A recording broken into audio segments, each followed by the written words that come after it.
Hi friends, ಎಲ್ಲರೂ ಹೇಗಿದ್ದೀರಾ? Hope ನೀವೆಲ್ಲರೂ ಆರಾಮಾಗಿದ್ದೀರಾ ಅಂತ ಅನ್ಕೊಂತ ಈ ವ್ಲಾಗ್ನ ಸ್ಟಾರ್ಟ್ ಮಾಡ್ತಾ ಇದ್ದೀನಿ. ನಾನು ಇವಾಗ ವ್ಲಾಗ್ನ ಸ್ಟಾರ್ಟ್ ಮಾಡಿದ್ದೀನಿ ಬೆಳಿಗ್ಗೆ 5 ಗಂಟೆ ಮುಂಜಾನೆಯಿಂದ.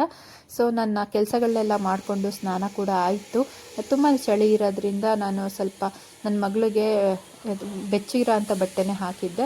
ಸೊ ಅದಾದಮೇಲೆ ನಾನು ಕೂಡ ರೆಡಿ ಆಗಿದೆ. ನಾನು ರೆಡಿ ಆಗೋಕ್ಕೆ ಮುಂಚೆ ದೇವ್ರ ಹತ್ರ ಸ್ವಲ್ಪ ಎಲ್ಲ ಒರೆಸ್ಕೊಂಡು ಅದಾದಮೇಲೆ ಕ್ಲೀನ್ ಮಾಡಿಕೊಂಡು ರೆಡಿ ಆದೆ ಫ್ರೆಂಡ್ಸ್. ಇವಾಗ ನಾನು ಪೂಜೆ ಎಲ್ಲ ಮುಗಿಸ್ಕೊಂಡಿದ್ದೀನಿ.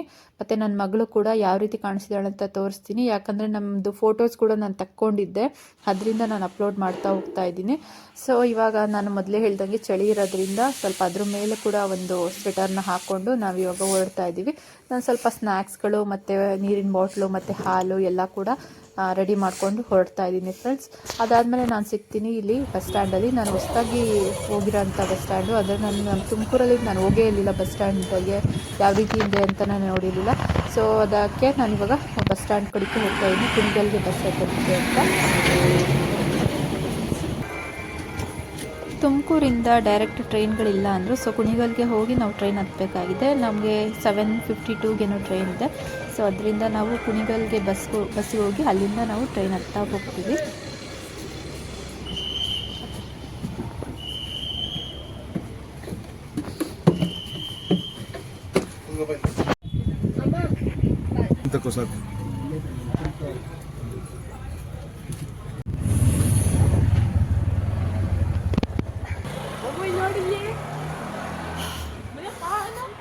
ನಿಂಗೆ ಅದು ಹೊಸ ಎಕ್ಸ್ಪೀರಿಯನ್ಸಾ? ಅದೇನಾ?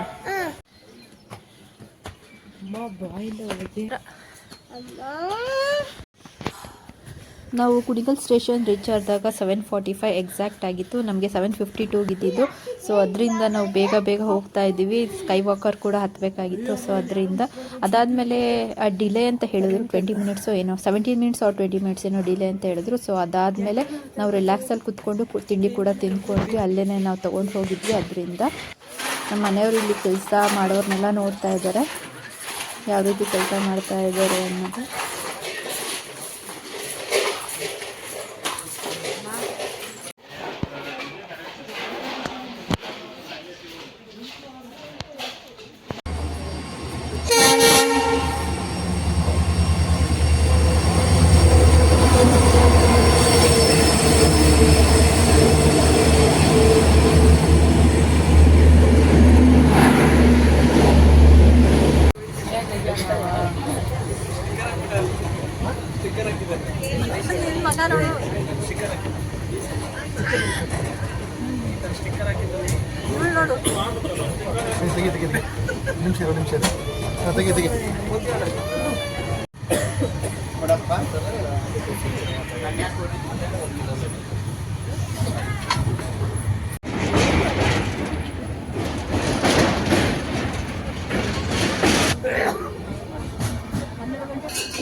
ಬೆಟ್ಟ ಕೊರೆದು ಟನಲ್ ಮಾಡಿರ್ತಾರಲ್ಲ ಫ್ರೆಂಡ್ಸ್, ಆವಾಗ ಯಾವ ರೀತಿ ಯೂಸ್ ಎಲ್ಲನೂ ವಿಷಲ್ ಹೊಡಿತಾ ಇದ್ರು ಅಂತ ನೀವೇ ಕೂಡ ಎಕ್ಸ್ಪೀರಿಯನ್ಸ್ ಮಾಡ್ಬೋದು. ಪ್ಲೀಸ್ ಅದನ್ನು ಕೇಳಿಸ್ಕೊಳ್ಳಿ.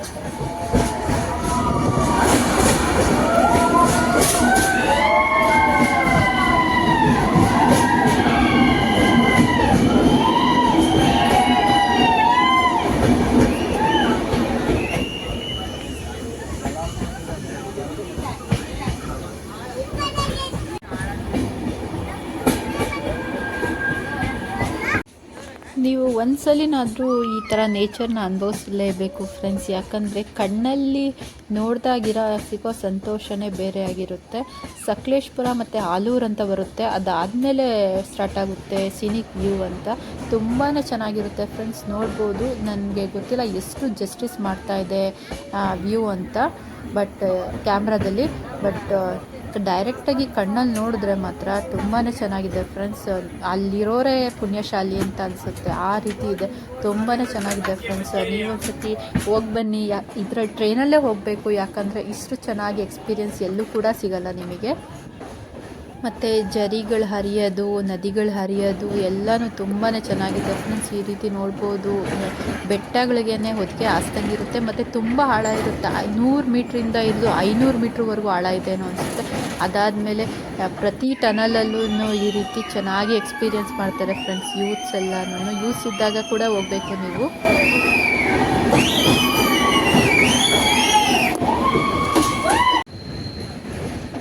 ಏನಿಲ್ಲ ಅಂದ್ರೂ ಒಂದು 50-20 ಟನಲ್ಸ್ ಇರುತ್ತೆ.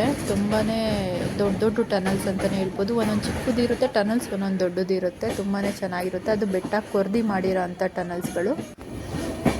ಇದೇ ರೀತಿ ಏನಿಲ್ಲ ಅಂದ್ರೂ ಒಂದು 3 ಅವರ್ಸೇ ಇರ್ಬೋದು, ಅಷ್ಟೊಂದು ಟನಲ್ಸ್ಗಳು ಸಿಗುತ್ತೆ. ಈಗ ನಾವು ಸುಬ್ರಹ್ಮಣ್ಯ ಸ್ಟಾಪಲ್ಲಿ ಇಳಿದಿದ್ದೀವಿ. ಈಗ ಹೋಗ್ತಾ ಇದ್ದೀವಿ ಧರ್ಮಸ್ಥಳದ ಕಡೆಗೆ.